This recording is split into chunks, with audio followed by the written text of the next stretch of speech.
Hey everybody, Off-Grid Ping here. Gonna do a little short video today. Give you a little walk around on some of my property here. I'll show you where I mill most of my wood at. Then I'll take you over and show you where I rip my boards at that I put up on all the structures I make. Show you some really neat cloud formations that took place while I was filming this video. And then if you stick around to the end, I'll take you down to the spring that runs across the property and show you where I get all my water from. All right, so as always, if you like this video, please subscribe, please like, please share. If you have any comments or questions, please put them down below and I will make sure to get back with you. All right, let's get to it. All right, just out here cleaning up, working on my wood pile. Getting ready for the day a little bit. Noticing these crazy cloud formations. Check that out. Look at those crazy straight clouds that turn into this weird stringy cotton stuff over here. What are those? Look at there. Where's that one going? Way over there. Look, that one's still moving. I don't know if you can tell, but it is. It's moving over there. And wait a minute. Oh, what's that? What's that? Do you guys remember learning about these clouds in school? I don't. Is that a cumulonimbus cloud? Is that a stratus cloud? What is that? I don't know. I don't remember learning about perfectly straight line clouds that after a little while turn into stretched stringy cotton clouds. What do you guys think? Very interesting. Just thought I'd share that. Later. All right, so I'm gonna take you on a little tour of where I do most of my milling. So as you can see, this right here actually is a piece of oak. I learned really quickly that it's very, very hard to mill oak with a chainsaw. As I burnt through a blade, you can see I got one slab off, and then the second cut, I only made it to right here, and that was it. That chain was spent, brand new chain, gone that quickly. So one of these days, I'm going to drag it up by the cabin if I can, because that would make a really awesome bench.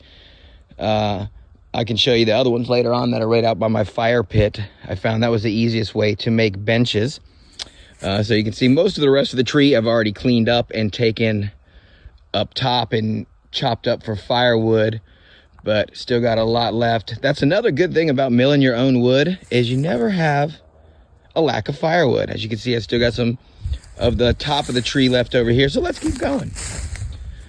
You can see here, let's get across this little ditch. So you can see some of these toppers that are left. I have to get those up there too. There's another one over there. I've made a bunch of trips. You can see I have a whole bunch of these first and last cuts up there. But as you can see from this pile right here, I have a ton more. You know, when I started milling and started building my own buildings, I learned real quickly it takes a ridiculous amount of wood to build your own building. And it takes quite a lot more time than you would suspect. Putting the building together, sure, no problem once you get all the 2x4s cut and all the planks cut.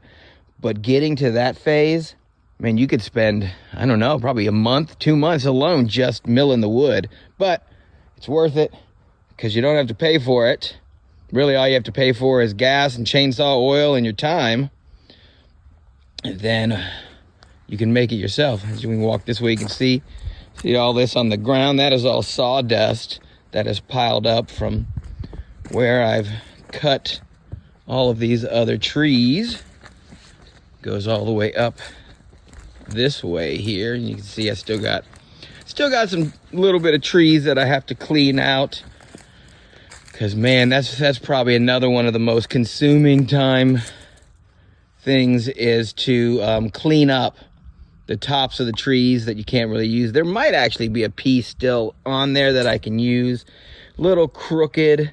It's got a little bend in it, but I could probably get, you know, maybe 4 to 6 foot sections. So I could get some, you know, decent 2x4s or maybe a couple of real short planks out of there. And we'll walk up this way a little bit. As you can see here, there's where we already saw. There's a couple of trees that I've cut down. There's a couple more here, one there, 2 more there. And you can go up. There's more piles of sawdust because I don't have what do you call them, like sawhorses, I guess, designed for this. So, and since I don't have a 4-wheeler or like a tractor or any way of actually moving these logs that are ridiculously heavy, I have to mill them wherever they fall. So sometimes that can get a little fun too, because you got to maneuver them around and try to get them in between these trees. Like you can see right here, I actually milled right in between these trees right here, because that's why all that sawdust is there. But you know, you got to do what you got to do. There's some more of those toppers left, some more tops of the trees I got to clean out. Kind of goes around, and then you'll see this is kind of how I mill them where they fall. This is the last one that I milled, so it sits right on these logs, and I sit right here on my knees, or sometimes on my butt, and I mill. So here is my rail guide that I use. This is one of the cheaper ones off of Amazon. I don't know, it's maybe like a little bit over $100 or something. I mean, it's worked for me. I've been doing it for almost 9 months now, and it works. But you see, as I get close, as it shakes sometimes, I've lost a bunch of screws and bolts, so I had to replace these with sticks, because, you know, you gotta do what you gotta do when you're in the middle of milling and stuff falls off. There's another one replaced with a stick right here. Thankfully, I got lucky that I had these bolts already, so when these things rattle and fall out and then get hidden in sawdust, you're never going to find them again, unless you're really lucky. So these actually worked and are like the exact same size and thread pattern.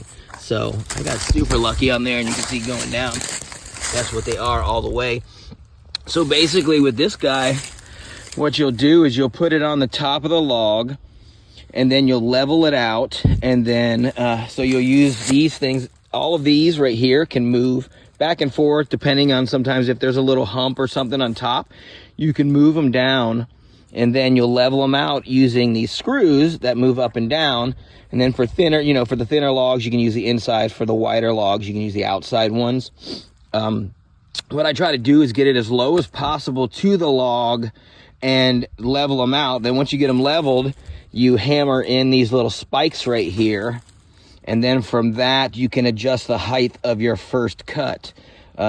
Majority of the time when I do these, it's like 3.5 to 5 inches for the first cut. And then you'll get something like this. See, that'll be that first cut there that comes off the top. And then from there, you can adjust your chainsaw mill to whatever size you want. So for me, typically when I frame something, I'll do 2 inches on the flooring, and then for the frame of the floor, and then the actual floor I'll do 1.5 inches. I frame all the walls and the roof 1.5 inches, and then I'll make all the siding for the roof and the walls usually 1.25 inches is kind of how I do it, and it seemed to work out for me so far. So as you can see here, these are some of the first trees I cut. Those were beasts. That was a lot of work to get those done. Oh, look, something's blooming already. So that's where I do most of my milling, is right down here. I do got some on the back of the property too, where there were trees already down. I had some cedars that were already down, and I milled those. Oh, look, there's those crazy clouds in the background again. Go figure. All right, so that's it for this part. All right, so after I mill the wood, this is typically where I clean it up, where I make the planks out of it. I'll show you some here. This is some cedar that I cut that I'm actually going to use for the counter in my kitchen once I get it all done, because as you can see, that stuff is gorgeous on the inside. So when I finish it, hopefully put, some kind of clear lacquer on it, it'll make that red pop again. At least I'm hoping. It takes a long time to sand this by hand, by the way. A long time. Like way too long. All right, so here's all the scraps that I have left over. So like I said, never have a lack of firewood between the logs that I have down there. And you saw my pile on the other side, or if you haven't, I'll show you that too. These are all of the pieces that come off from cutting my planks. things like this that are left, so they get nice and dry real fast. So I can use those for bonfires. I can use those for whatever. Here's more of my toppers that I have left over. These one day will hopefully be used for, I don't know, maybe like a fence or something. I could put some posts up, and then they could be the actual fence lines. I can just, you know, clean up the sides and use those for that. So what I do here is I'll actually take my plank of wood and I'll lay it right on here, and then I use these bad boys. They're called log dogs. I had the hardest time finding them on the internet. So what I did was I got some sheet metal and I used a cut-off grinder wheel, and I made these. These things are, oh my gosh, they are such a huge help.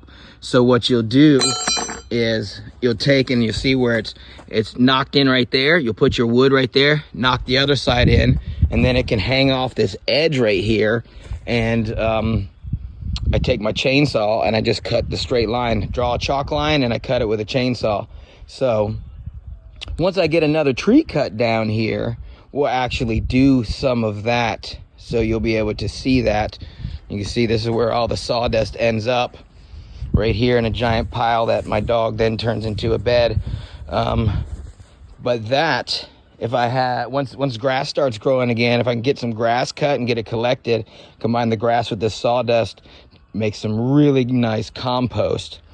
And speaking of compost, I actually use this in my compost toilet as well, whereas I used to use coconut coir for that, but that got really expensive really fast, and I have this super fine sawdust laying around everywhere, so I use that instead of coconut coir, and it works just as well. All right, we're gonna take a little tour of the property here, and I'm gonna walk you down and show you where I actually get my drinking water from, because it actually comes off the property. There is a natural spring that runs across a few of these properties here. Runs from, it starts about, I don't know, that way, probably about 500-600 foot or so. And then it actually runs all the way down to another big giant creek at the end of all of these properties. So we'll walk back there and see. So this is one way of getting there. This is the way that you can walk through the woods to get there. And then you can see there's actually a little dirt road that they're putting in over there, because there's other properties back behind mine now.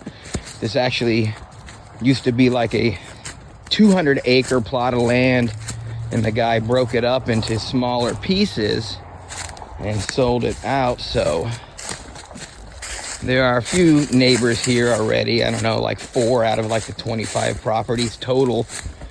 We were the first ones here, and then a couple that down at the end, Dr. June and Mr. Dennis, they are down there. They are friends of mine, really great people.